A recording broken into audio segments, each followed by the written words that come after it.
Foi aprendendo que percebemos ser possível ensinar. O que nós vamos fazer hoje é uma coisa que alguns alunos nossos já têm experiência da disciplina Política e Problemática da Assistência, que a gente vai promover um círculo de cultura, tá? Nesse círculo de cultura nós vamos tratar hoje da doença infantil como uma patologia social e uma patologia orgânica, tá? Vocês receberam um texto, esse texto vocês já leram. A gente trabalha com uma pedagogia problematizadora, trazendo os casos, que a gente chama de casos da saúde, né? Transformando esses casos em situações existenciais, né? Então começa já a interface com o método, a pedagogia freiriana. E aí a gente chega para ela e diz, o que está acontecendo? Uma pergunta assim geral. E aí ela desaba. Ela tinha passado a noite na rua, porque ela tinha sido agredida em casa, e ela não tinha como voltar para casa, passou a noite na rua. E aquela criança, na realidade, aquele sintoma que ela estava apresentando, que era uma dificuldade, né, respiratória, e que se de repente o profissional não tem um olhar atento, ele vai funcionar a veia, fazer a medicação, e ela vai voltar para casa ou para a rua, que no caso era. Então essa doença, às vezes, quando chega, né, a gente tem que olhar muito mais do que aquela dificuldade da respiração, né? A gente tem esse convívio, esse contato maior, a gente tem uma maior autonomia, né, frente aos pacientes, então a gente pode ter essa troca mesmo. E lá a gente vê os casos de reciprocidade de mão dupla e a de uma via só. Quando você chega a um paciente e talvez nem dá um bom dia, já chega fazendo os procedimentos que tem que se fazer, é uma outra forma de reciprocidade, entendeu? E quando você chega falando, bom dia, como você tá, tudo bem? E aí, acho que você perde um minuto a mais, e às vezes nem é perda, é ganho, porque você vai ter o melhor atendimento mesmo para esse paciente. Ensinar não é transferir conhecimento, mas criar as possibilidades para a sua produção ou a sua construção. Quem ensina, aprende ao ensinar, e quem aprende, ensina ao aprender.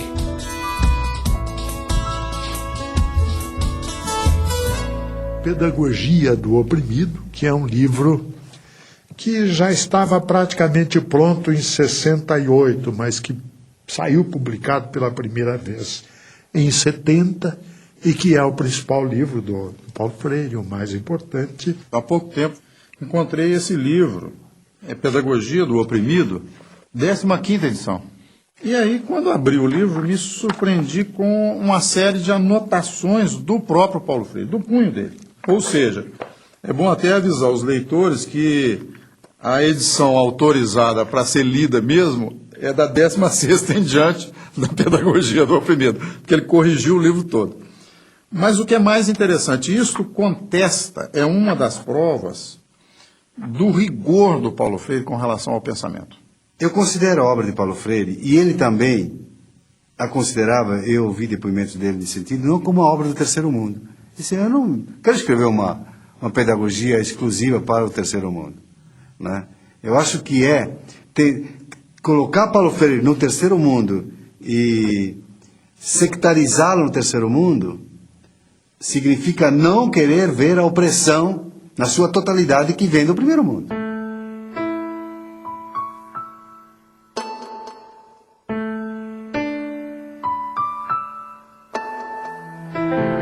Ela foi a primeira leitora da pedagogia do oprimido, né? Ou seja, ela tinha uma sensibilidade, por exemplo, muito grande para escolher as palavras geradoras do método de alfabetização. E a Elza era uma grande educadora e que, inclusive, não acreditava que eu fosse outra coisa que não educador mesmo. Quer dizer, eu me lembro de uns sonhos que eu andei tendo na minha mocidade de ser juiz de direito, de fazer uma carreira por aí, e ela me dizia, rindo, apesar de todo o respeito que eu tenho pela magistratura, eu acho que você é mesmo um educador. Porque era um diabo de um amor, rapaz, tão soberanamente amor, mas amor no sentido de desprendimento, amor no sentido de consciência do outro. Olha só que coisa, né? Ela teve um papel indiscutível na minha vida durante um longo período em que nós vivemos sem hiatos, não? Casados durante 42 anos. É um tempão, um negócio fantástico. Quando minha mãe morreu, meu pai morreu também. Morreu e Eu escrevi até um poema falando disso. Quando minha mãe morreu, eu perdi meu pai, né? Fiquei órfã de pai e mãe, e vou por aí. E ficou um pedaço de pai conhecido e um pai completamente desconhecido, que era aquele meio morto, né? Quando a Elza morreu, é óbvio que um cara que amou desse jeito, quando morreu, a pessoa que ele amou, morreu nele e com ele um bando de coisa. E, inclusive, morreu a vontade de viver.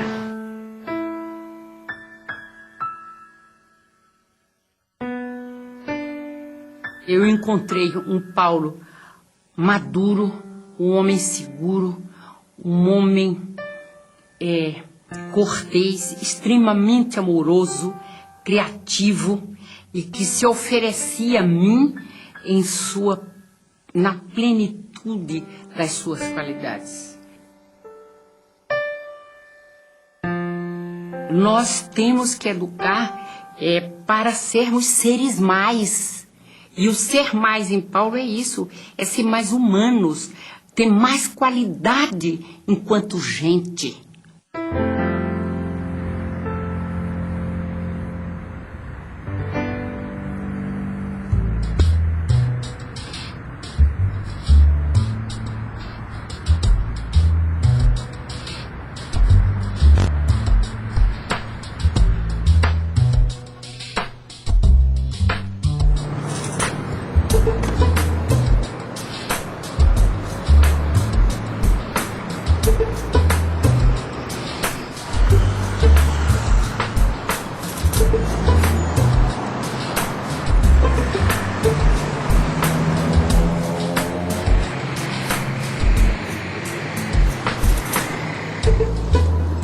O MOVA é um movimento de alfabetização, né, que surge junto às camadas populares, buscando uma nova maneira e uma nova perspectiva de alfabetização, né, vinculada principalmente a esse pensamento e essa filosofia freiriana. Logo que o Partido dos Trabalhadores ganhou a eleição em São Paulo, e através da prefeita Luísa Erundina, e antes mesmo dela convidá-lo para secretário, eu e o Paulo começamos a conversar sobre o desafio que estava colocado de criar um grande movimento de alfabetização de jovens e adultos na cidade de São Paulo, né? E logo a primeira ideia fundante era justamente essa ideia de que teria que ser um movimento. Aí por isso se chamou MOVA. Eu acho que uma das tarefas da educadora progressista hoje, com relação aos movimentos populares, é exatamente aprendendo com eles, com os movimentos populares, ensinar também. Quer dizer, não há por que temer, que tem o dever e a tarefa e o direito de ensinar também aos movimentos. De jeito nenhum eu jamais me entregaria aos movimentos como eterno discípulo deles. Mas de jeito nenhum, porque é mentira e é falso. Também não sou o eterno professor dos movimentos, mas eu sou o educador. É uma maneira diferente de aprender, entendeu? É uma maneira que eu não aprendi assim na escola, entendeu? Eu fiz até a 8ª série e muita coisa daqui não foi ensinado na escola. Aqui dentro do estado de São Paulo, trabalhando com esse público de catadores de materiais recicláveis e através da alfabetização, da leitura, da escrita, da matemática, das ciências, está ajudando as pessoas a se envolver um pouco mais nesse contexto e entender um pouco mais esse trabalho que elas fazem. E está instrumentalizando principalmente para que eles possam ser aceitos e inseridos dentro da sociedade que a gente vive. Eu não sabia como lidar com o preconceito das pessoas, entendeu? E aqui nas aulas eu estou aprendendo como lidar com isso, entendeu? O pessoal fala, nossa, mas você cata lixo? Não, eu não cato lixo, eu reciclo, entendeu? Lixo é o que você faz na sua casa.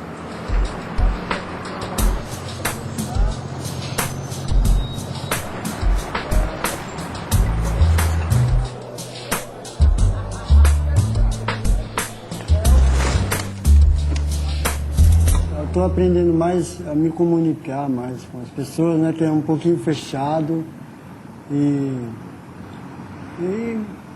ficar mais extrovertido, né? Por causa da maneira que a gente aprende, né? Não é uma coisa assim que a gente chega na escola e não sabe o que vai fazer. No fim da aula a gente já sai satisfeito porque realizou alguma coisa. Depois que a gente criou essa poesia com esse tema, coletividade, o que teve de importante com isso depois? Muito importante porque a gente é capaz de fazer uma poesia, né? Existe muita criatividade para isso, mas muitas vezes a gente no coletivo consegue conquistar mais ideias, né? Quem quer escrever Tempo Perdido? Minha poesia, estar com você. Sou uma pessoa muito contente e alegre, gosto de estar perto de vocês. Aprendo a ler, aprendo a escrever. Meu nome é Ailton, sou pobre de dinheiro, mas sou rico de saúde. Sobre as águas do mar e a luz brilhar ali pela rua passar sem saber o que, me sentindo tão só, sinto que é amor, sigo amor, amando-te assim, nós dois, amor e nós. Tá bom?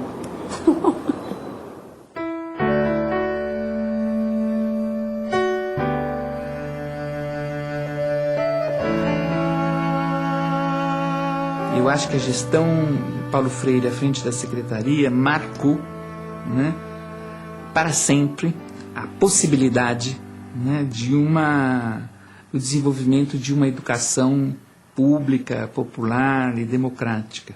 Eu acho que houve uma preocupação, né, muito profunda com valorizar, né, a figura dos educadores e das educadoras da rede municipal. E aqui é preciso fazer um parênteses para dizer que eram considerados educadores e educadoras não só os professores, mas todas as pessoas que constituíam, né, o espaço da escola, a merendeira, o zelador, os funcionários, né? Eu sou um intelectual que não tem medo de ser amoroso. Eu amo as gentes e amo o mundo. E é porque amo as pessoas e amo o mundo que eu brigo para que a justiça social se implante antes da caridade.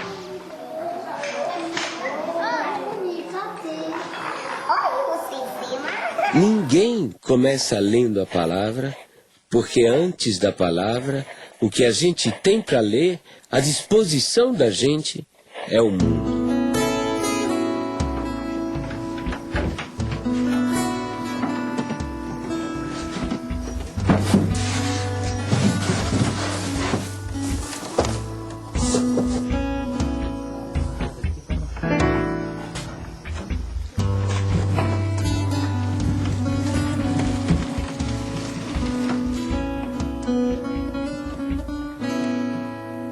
Se não tivesse esse curso aí, né, nós não aprendíamos mais a ler, não aprendia nada, ia ficar pro resto da vida sem saber ler nada. Porque a pessoa que não sabe ler, praticamente ele é cego, né?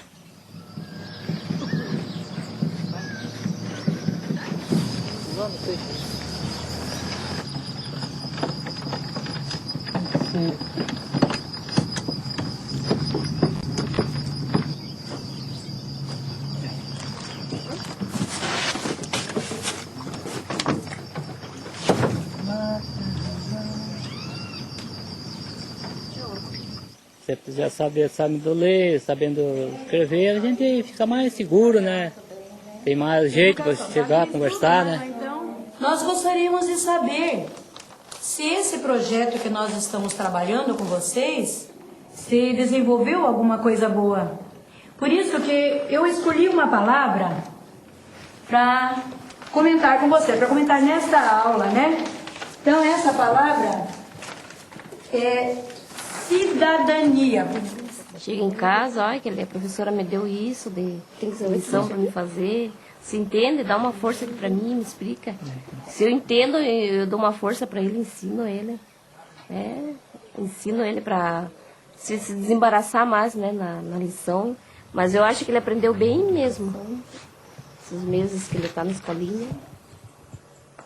Porque a gente que trabalha de empregada doméstica, assim, né? A pessoa não sabe dos produtos que tem que passar para limpeza, né? E assim, aprendendo a ler já é uma força, né? Boa, né? Sabe o produto que vai usar. Vem aqui, filha.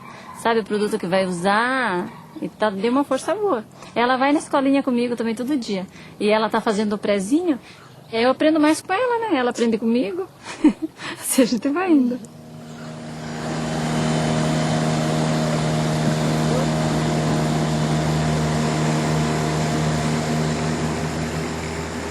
Quando eu comecei a dar aula para eles, eu pensei que eu não fosse conseguir, né? Eu pensei que eu não fosse conseguir devido à dificuldade deles, porque eles chegaram para mim cruz, né? Eu não sabiam nada. Aí eu comecei, passou umas 2 ou 3, acho que não chegou um mês de aula, chegou uma das alunas e falou: Miriam, eu consegui ir na Previdência Social, sozinha. E fiquei até emocionada, né? Quando eu vi assim, né, o Ministério, né? Aí, olhei assim, aprendi a ler para mim, era uma emoção. Porque na época a gente era jovem, um dia não tinha oportunidade para estudar, né? Eu só trabalhava. Então, eu dei graças a Deus, né? Por essa oportunidade, né? Que a gente teve agora de estudar, porque tudo tem seu tempo, certo, né? A alfabetização é uma experiência criadora. E significa que o alfabetizando tem que criar, tem que montar, para usar uma expressão mais técnica, o seu sistema de sinais gráficos. Quer dizer, ele tem que ser, no fundo, o arquiteto desta produção ou desta criação, obviamente ajudado, ou ele ou ela, ajudado pela educadora ou pelo educador. Para mim, deu muito serventia, né? Porque eu tinha problema de falta de letra. Para me escrever, eu comia muitas R, trocava assim, sabe? Agora não. Já estou bem melhor, graças a Deus. Quando eu vou no banco pagar dinheiro, qualquer coisa que eu vou fazer no banco assim, eu já não vou com aquele medo que eu tinha, sabe? Então eu já vou ciente do que eu estou fazendo, né? Nosso Vale do Ribeira aqui, o Iguape, que se fala não é necessário para nós aqui, dessas coisas ou de mais alguma coisa que você não falar? Em primeiro lugar, estudo, né? E segundo, para mim, é emprego. E vindo a indústria, fábricas, Saúde essas também. coisas, aí gera emprego, né?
E outra pessoa aprendendo a ler e escrever pode pegar também pode arrumar um outro serviço melhor, né?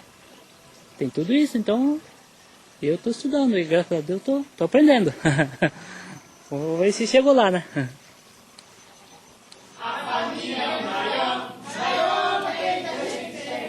É feliz, quem não tem, ela tanto gosta de repetir também.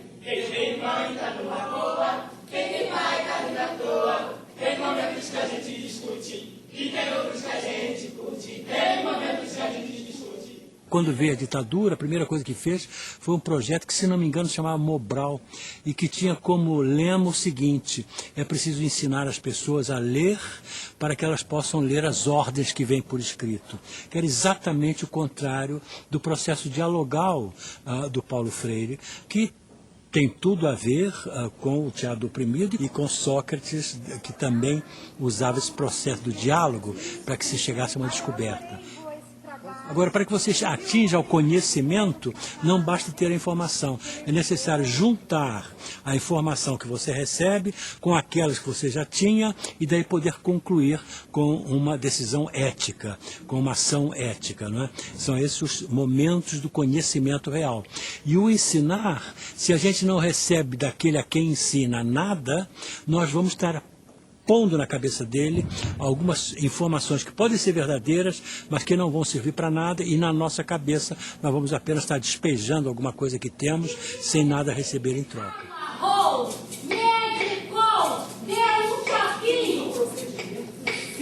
Eu não tenho dúvida nenhuma de que eu não posso ser entendido fora de uma compreensão da ética em mim e da política em mim. Eu acho que nenhum educador, nenhum pensador da educação está afastado disso. Quer dizer, a educação, enquanto formação humana, é um esforço indiscutivelmente ético e estético. Quer dizer, não há como separar também a decência da boniteza. Entende?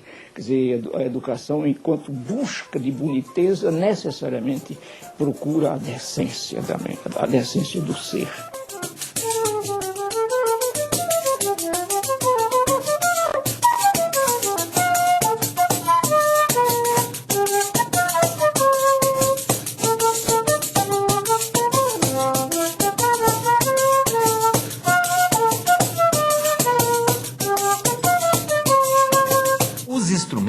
Eles são um meio de transporte para a música que está dentro de cada um de nós, né? E a gente tem que desenvolver, é importantíssimo que o aluno primeiro, ele desenvolva essa noção dos sons mais agudos, dos sons mais graves, da percepção dos sons, antes de entender a música no papel.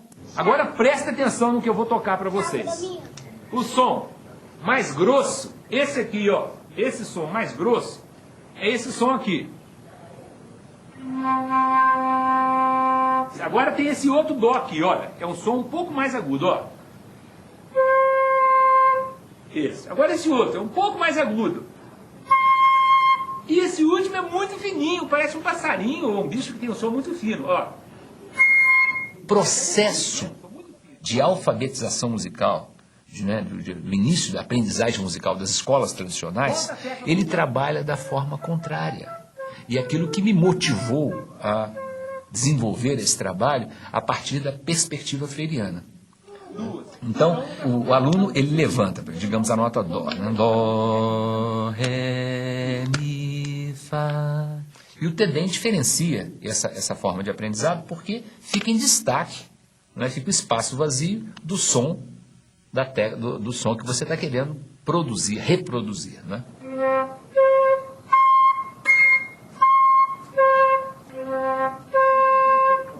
Qual foi? Isso, muito bem, os dois acertaram. A ecopedagogia é um capítulo da pedagogia do oprimido.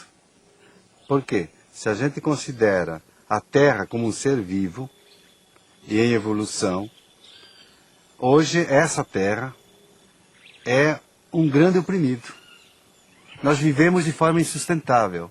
Nós temos tudo para destruir o planeta, não pelas bombas atômicas. Nós podemos destruir hoje o planeta pelo modo insustentável de vida que vivemos nesse planeta.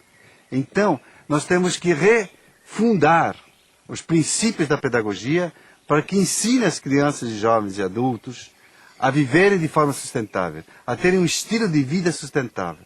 Então, eu creio que esse vai ser o grande tema do século XXI. E Paulo Freire é esse educador do século XXI, porque estava extremamente ligado a essa temática da sustentabilidade. Quer dizer, há pessoas que me consideram um sonhador, E eu sou um sonhador, mas não um sonhador maluco. Entendeu? Mas há pessoas que me consideram um idealista, mas um idealista perigoso. Entendeu? E para mim, não. Para mim, a esperança faz parte disso que a gente vem chamando natureza humana. Eu gostaria de ser lembrado como um sujeito que amou profundamente o mundo e as pessoas, os bichos, as árvores, as águas, a vida.